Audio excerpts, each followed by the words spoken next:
So here we see a square root function that has an a value, a k value, a d value, and a c value, like that general formula that I'm writing below.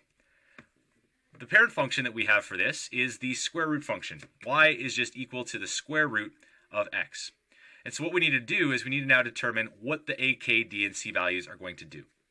The a value is 3, which means it's going to be a vertical stretch by a factor of 3. We're going to multiply all the y values by 3.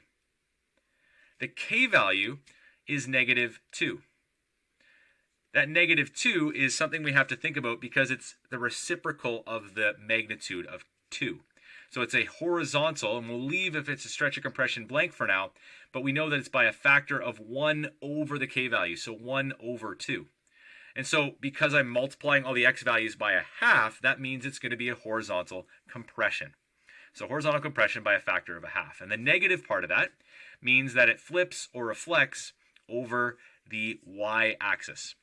So it's a horizontal transformation by flipping over the y-axis, and that's important to keep in mind. That's going to be able to flip it side to side about that y-axis. The d value is 1, and that means it's going to shift 1 unit to the right.